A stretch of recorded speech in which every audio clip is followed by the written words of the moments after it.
nous allons commencer à coudre le pull Maya dans sa version sans fente, ni dos ni devant. Donc pour ceci, nous commençons directement à l'étape d'assemblage du dos et du devant. Donc je positionne le dos endroit face à moi et le devant endroit contre endroit. Donc on va commencer par assembler les épaules.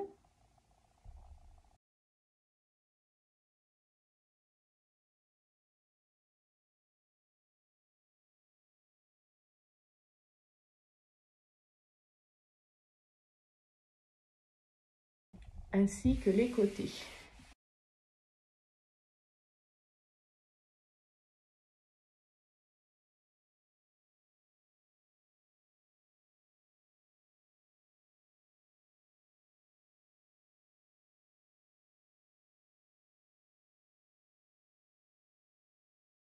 Donc à la surjeteuse, je vais directement coudre avec ma surjeteuse 4 fils le long des côtés et les épaules.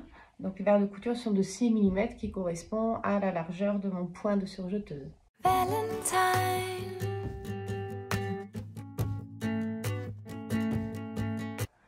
Donc voilà, les coutures comptées sont montées ainsi que les coutures d'épaule.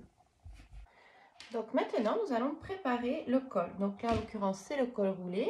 Donc je replie les extrémités endroit contre endroit et je vais venir épingler.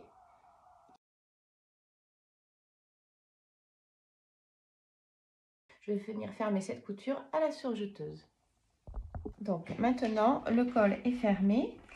Je vous conseille, si jamais vous avez un doute sur l'élasticité de la matière, si jamais vous avez opté pour une matière qui peut-être est un peu moins extensible, je vous conseille quand même de tester le passage de tête en repliant le col comme ceci et de l'enfiler par votre tête pour voir s'il n'y a aucun problème de passage. Donc là, il n'y a aucun problème parce que voilà, l'élasticité est assez bonne.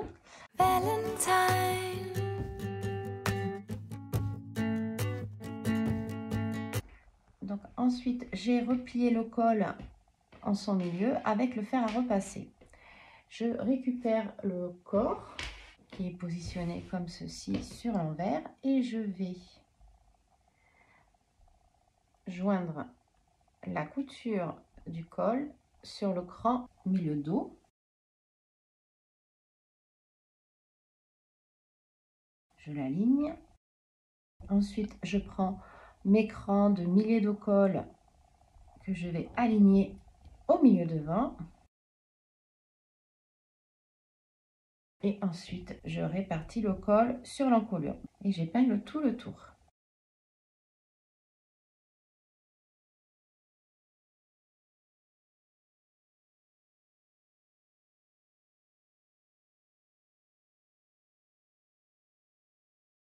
Je fais pareil pour l'autre côté.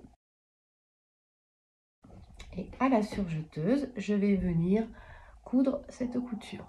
Donc voici le col une fois monté.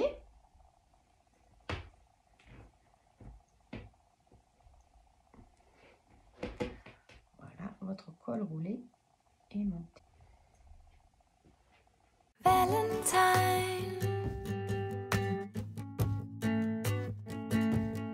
Donc maintenant, je vais attraper les poignets pour les monter donc en les repliant comme ceci. Là, j'ai choisi la version avec la patte de boutonnage croisée.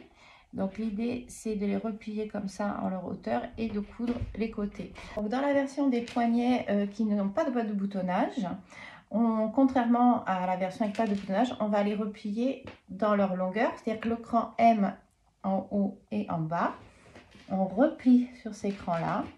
Et on va venir fermer les poignets ici à la surjeteuse. Tout le long comme ceci.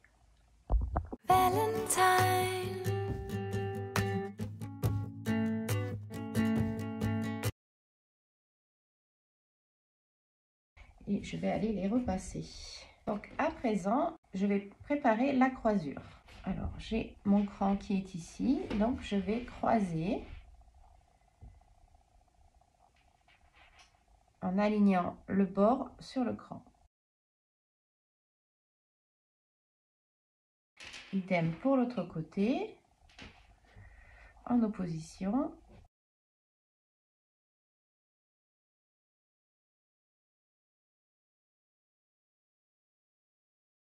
Et je vais faire une petite surpiqûre de maintien ici à 4-5 mm du bord. Donc voici mes poignets qui sont prêts. J'en profite quand même pour vérifier qu'il n'y a pas de souci au niveau de la taille du poignet. Donc voilà, donc pour moi c'est bon. Une fois qu'ils sont fermés par le côté, je vais pouvoir les replier comme ceci, envers contre envers, et aller les repasser et aller repasser le bas. Valentine.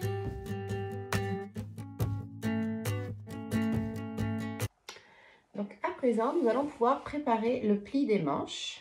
Donc pour cela, je positionne l'endroit de ma manche face à moi.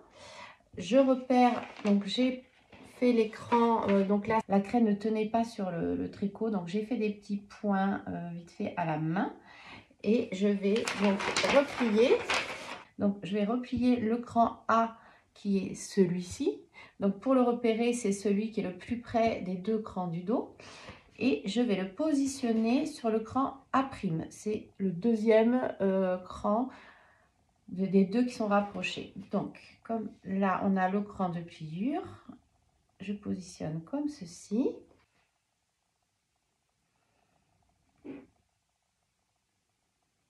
Et je positionne le cran B, c'est celui qui est le plus proche du cran simple qui est le cran de devant. Je vais le positionner sur le cran B', qui est celui-ci. Voilà, le deuxième. Ainsi, mes plis vont se superposer sur 1 cm.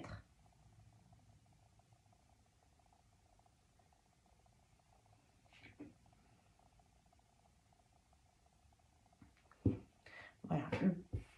Ainsi, on a le pli creux qui est formé et qui est superposé. Pour l'autre manche, c'est la même chose, mais ça sera donc opposé. Donc, je prends l'endroit pareil face à moi et je commence par prendre le cran A qui est le plus près des crans du dos. Je le positionne sur le cran A'. La matière est roulotte.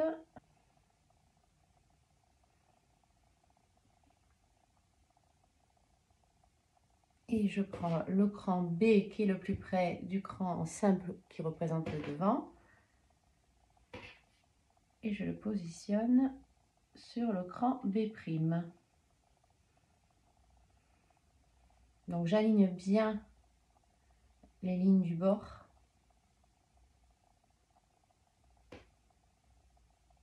C'est ce qui donne l'orientation du pli.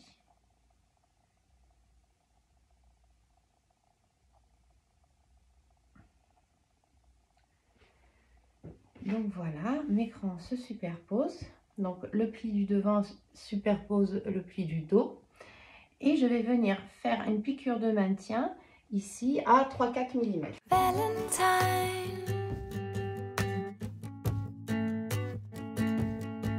Donc voilà, mes plis sont maintenus par la piqûre. À présent, je vais replier la manche endroit contre endroit de manière à venir coudre la couture du dessous de manche. Donc j'épingle.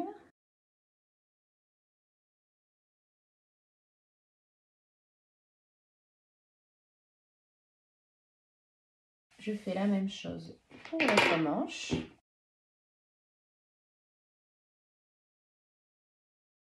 Donc je vais faire cette couture directement à la surjeteuse.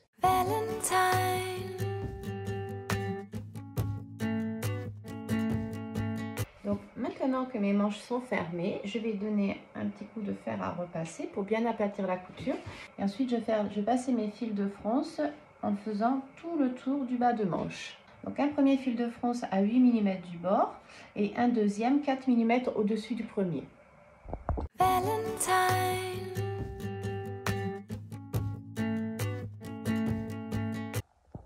Donc voici les fils de France qui sont passés en bas de la manche. J'ai volontairement fait avec des couleurs contrastées de manière à ce que ce soit plus facile ensuite à enlever. Maintenant, je vais prendre 2 fils supérieurs que je vais nouer pour qu'ils soient bien arrêtés. Et je vais prendre les 2 fils supérieurs de l'autre côté afin de tirer dessus.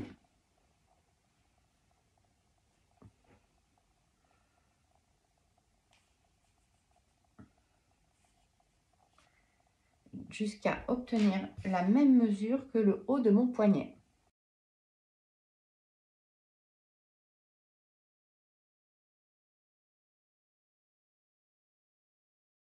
Ensuite, il faut répartir. Donc, on est bien, je peux faire un nœud. Il faut que la mesure ne bouge plus. Et je vais répartir les fronces en me servant du cran du milieu de manche qui est ici, de manière à ce qu'on ait vraiment le cran au milieu et que les fronces soient bien réparties.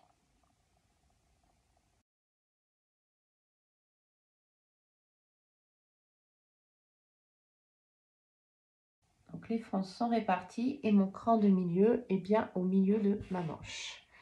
Ce que je fais, je donne un petit coup de fer à repasser pour les aplatir. Elles seront plus faciles ensuite à travailler, à monter sur le poignet.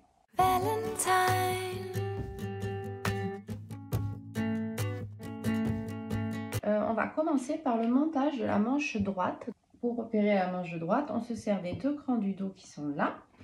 Donc on attrape le poignet qu'on positionne comme ceci et on a marqué le cran M qui va venir s'aligner à la couture du dessous de manche. Donc là, j'insère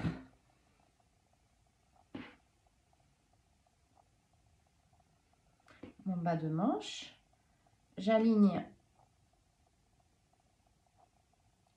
la couture du dessous de manche au cran M, j'épingle par l'intérieur, ensuite le cran du milieu de manche qui nous a servi de repère tout à l'heure pour centrer les fronces, il est là. On va l'aligner avec le bord supérieur du poignet.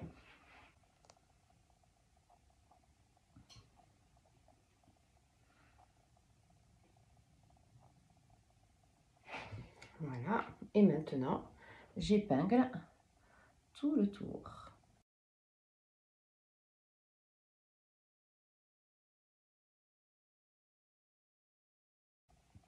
Donc, pour cette couture que l'on va faire à la surjeteuse, j'ai prévu une valeur de couture de 1 cm pour bien attraper les épaisseurs. Il faudra donc raser 4 mm. C'est-à-dire, on va présenter le travail sous la surjeteuse comme ceci, en commençant par la couture du dessous de manche qui est ici. On va commencer et on va enlever 4 mm pour être sûr de prendre bien toutes les épaisseurs. Donc en opposition, on va faire la manche gauche. Donc la manche gauche qu'on positionne comme ceci avec les 2 crans du dos ici. On est sur l'endroit de la manche. On va insérer le poignet avec la patte qui va s'aligner au cran du milieu de manche et le cran M qui va être aligné à la couture de dessous de manche.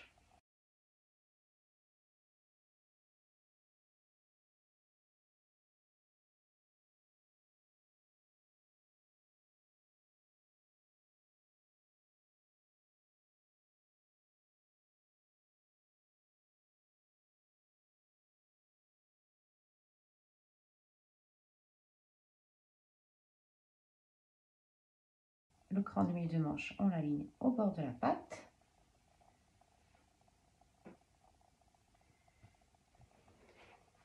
Donc j'épingle par l'intérieur parce que je vais positionner mon travail par l'intérieur pour pouvoir faire tout le tour du poignet. Je vais positionner comme ça sous la surjeteuse. Si vous avez envie d'abord de le maintenir par un point à la main, vous pouvez aussi. Il pour être sûr que ça ne bouge pas. Donc voici le bas de manche qui est monté. Et maintenant, je vais pouvoir enlever les fils de fronce qui ne me seront plus utiles. Valentine.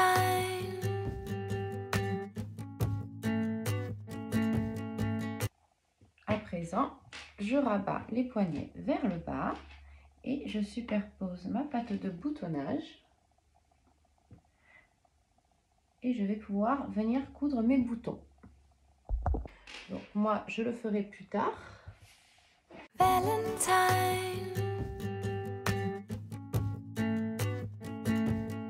Maintenant, je vais monter les manches sur mon vêtement. Donc je positionne le vêtement sur l'envers, la manche sur l'endroit que je vais venir insérer dans l'emmanchure. Et je vais commencer à épingler la couture de dessous de manche sur la couture côté. Ensuite, le cran de la tête de manche, je vais le positionner aligné à la couture d'épaule. Ensuite, j'aligne mes crans, donc celui du devant. Je mets une petite épingle de maintien entre les deux. Pareil pour la tête de manche. Et au dos, j'aligne les deux crans du dos. Voilà, et j'épingle tout le tour.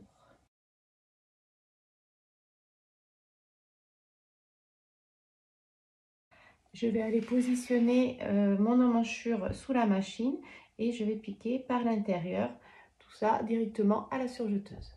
Donc voici mon emmanchure qui est montée tout le tour et la manche prend forme. Et voilà ce que ça donne sur le dessus.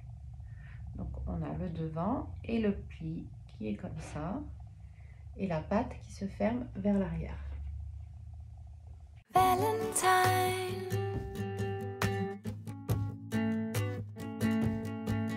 Donc à présent, j'ai préformé mon ourlet du bas à 2 cm et je vais venir le piquer avec la double aiguille.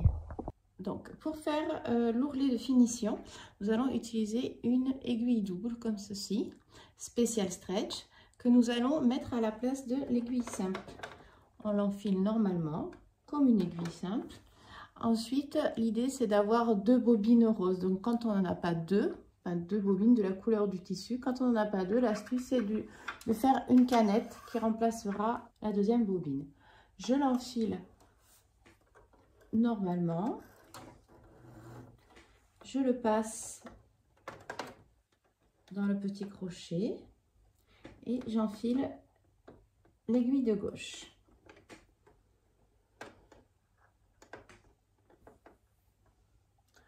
Ensuite, avec la deuxième bobine, je la passe dans les mêmes encoches comme un enfilage normal. Hop. Et pareil, je la passe dans le petit crochet et j'enfile l'aiguille de droite. Nous avons donc le fil de gauche enfilé à gauche et le fil de droite qui passe ici. Nous avons donc 3 fils. Afin de faire l'ourlet, je positionne le bas de mon vêtement ourlet déjà préformé au fer. Donc je suis mon repère qui est à la bonne distance. J'utilise le point droit de la machine tout à fait normal et je vais pouvoir commencer à faire ma piqûre de manière régulière.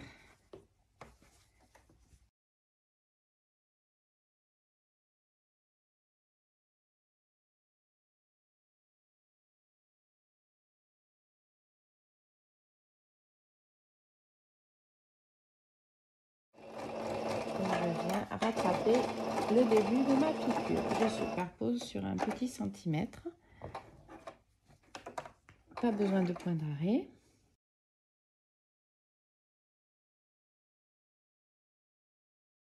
Donc voici ma couture régulière et sur l'envers nous avons un petit zigzag qui s'est formé sur le bord de l'ourlet. Et voici l'ourlet qui est fait à la double aiguille. Le vêtement est donc terminé. Je vais pouvoir enlever tous mes petits points de marque. Valentine.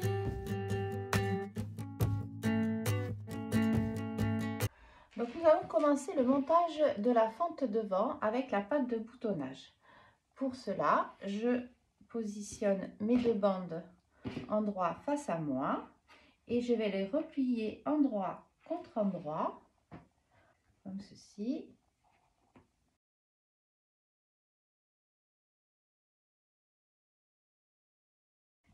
Et je vais venir piquer ici à 1 cm. Maintenant que j'ai piqué, je vais replier chacune des bandes sur l'envers et je vais aller les repasser, plier en deux dans leur longueur.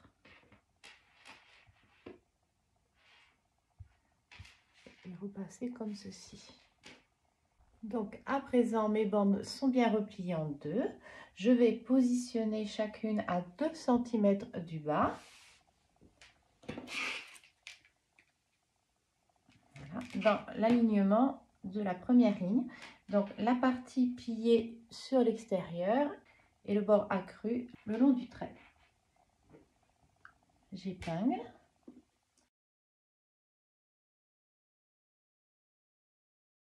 Donc en haut, il est normal que la bande dépasse de 2 cm par rapport au trait de marque.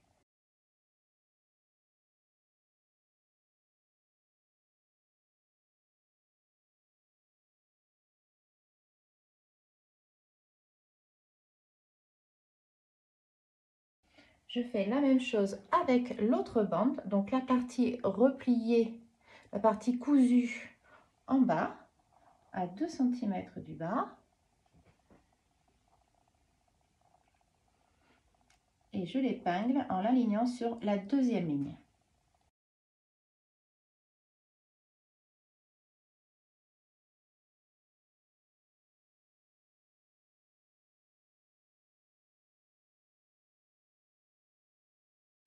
À présent, je vais venir piquer chacune des pattes à 1 cm du bord en commençant en haut au niveau du trait, donc à 2 cm du haut de la patte, tout le long à 1 cm jusqu'en bas. Et même chose pour la deuxième patte à 1 cm du bord jusqu'en bas. Donc, mon tissu étant un peu glissant, je préfère bâtir avec un point main les pattes avant d'aller les piquer sous la machine. Donc je fais un petit point rapidement, histoire de bien tenir en place les deux pattes.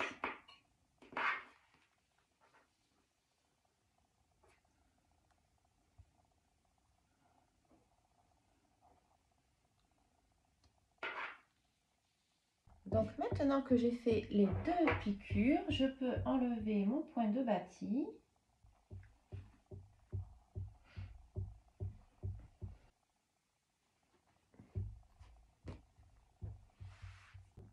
Donc maintenant, nous allons pouvoir fendre le tissu, c'est-à-dire au milieu de la fente, nous allons couper le tissu de la robe.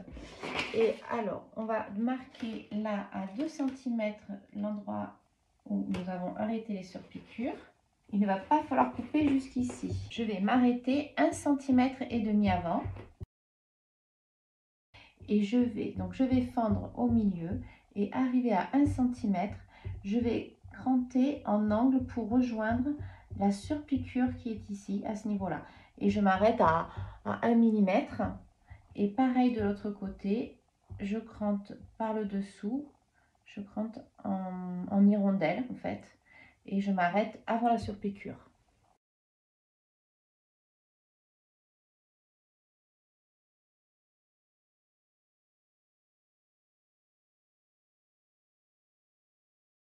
Donc, je m'arrête 1,5 cm avant la fin de surpiqûre.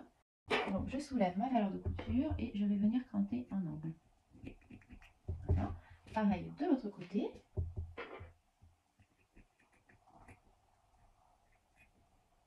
Je m'arrête avant la piqûre.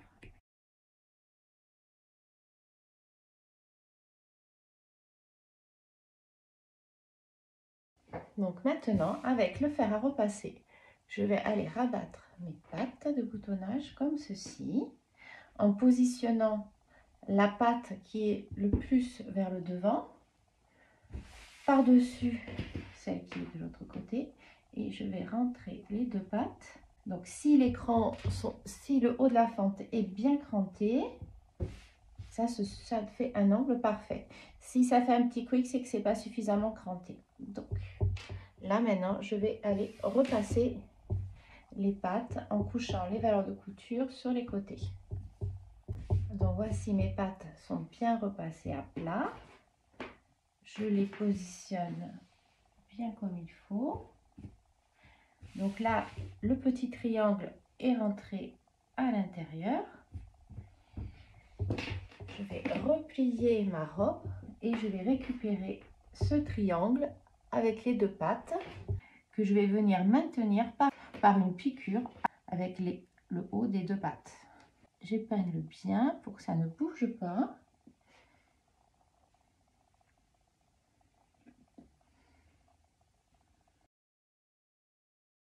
Et je vais vraiment piquer à ras ici. Donc voilà la surpiqûre qui est faite. Et quand je retourne, voilà. Comme ça ne bouge plus, le triangle ne peut plus ressortir. Pour terminer la pâte, je vais prendre la robe sur l'envers et je vais venir surjeter les bords qui sont accrus. Je vais prendre le bas comme ceci et surjeter. Donc je vais raser l'excédent ici. Je vais raser l'excédent qui est là. Je vais raser avec la surjeteuse au niveau de la valeur de couture de la pâte tout le long. Donc, comme ceci, tout le long. Et arriver ici, arriver en haut, je vais enlever les 2 cm, je vais couper à 1 cm et repartir sur l'autre patte qui est ici. Donc voici le bord des fentes, le bord des pattes qui est surjeté tout proprement. Valentine.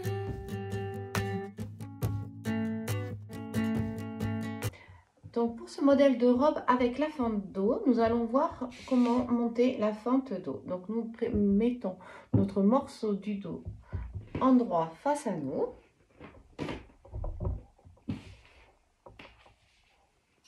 Comme ceci. On va venir positionner le patron sur le morceau.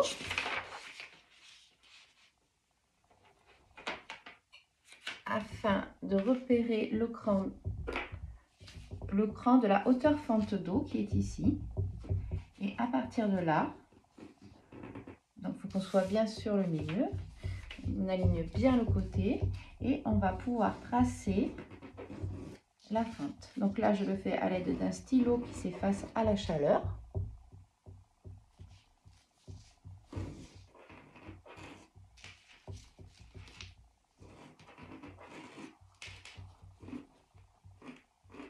Voilà. Avant de commencer le montage, nous allons aller surjeter le morceau de la propreté de la fente en surjetant les deux côtés et le haut. Donc à présent, je vais venir superposer mon rectangle endroit contre endroit en alignant parfaitement les deux lignes. En positionnant le rectangle à 1 cm du bas.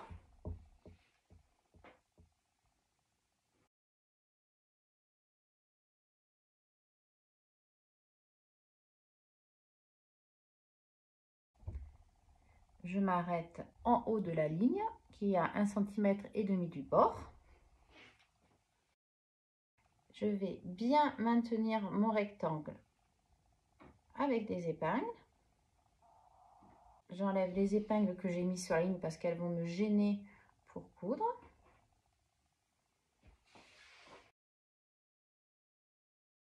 Donc là, il faut que je vienne piquer en commençant par le bas à 1,2 mm d'un côté de la ligne, en remontant en parallèle à 1,2 mm et en mourant pour pointer en haut de la ligne et revenir vers le bas de l'autre côté à 1,2 mm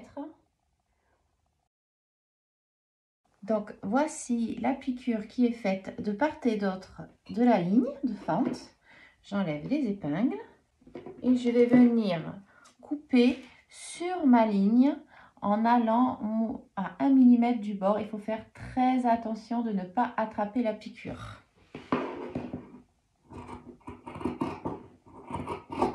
Vous voyez, mes surpiqûres, elles sont écartées d'à peu près 3 mm entre elles. Ce qui me laisse la place de passer le ciseau.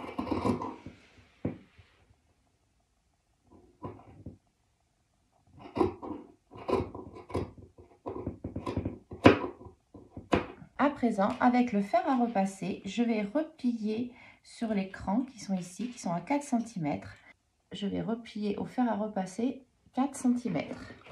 Donc voilà, le grand côté de ma pâte est repassé sur 4 cm. Maintenant, je vais retourner les pattes sur l'envers de mon vêtement.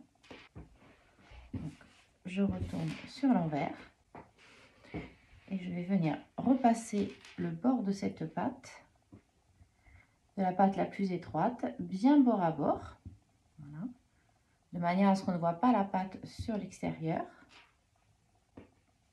Et le côté le plus grand, je vais le repasser bien à plat. Donc on peut voir sur l'envers la petite pâte qui est repliée sur la piqûre et la grande pâte qui est repassée à plat comme ceci. Maintenant je vais replier le bas des rectangles. Donc le grand rectangle, je le replie à l'inverse de ce qu'on a plié au fer à repasser. Donc, sur la même pliure.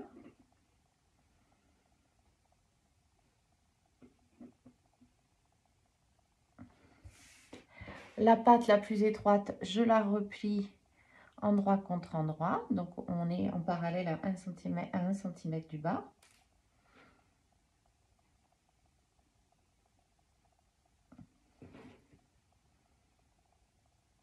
Et je vais venir piquer ici à 1 cm. Et pareil de ce côté à 1 cm.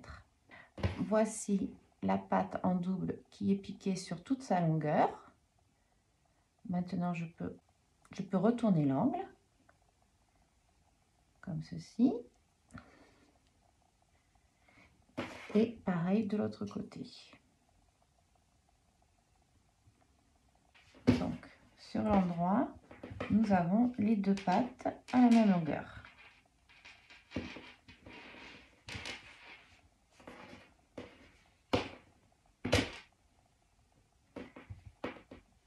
Et sur l'envers, le bas de l'ourlet à 2 cm est déjà préformé. Vous voyez, il reste la valeur d'ourlet. À présent, je vais bien superposer les deux pattes. Donc là, je peux donner un petit coup de fer à repasser aussi. Et je superpose bien les deux pattes de manière à venir faire une surpiqûre de maintien ici, en haut de la fente. Donc voici la fente qui est maintenue par la surpiqûre. Sur l'endroit, ça nous donne ça. Et sur l'envers, elle est maintenue ici avec la surpiqûre à 1 cm. Vous avez également la possibilité, si jamais au porté elle a tendance à se soulever au niveau de la fente, au niveau du dessous, vous pouvez surpiquer dans la couture de manière à maintenir l'épaisseur qui est dessous. Et également sur cette partie-là, soit vous faites une surpiqûre ou alors un petit point à la main pour que ça ne se soulève pas.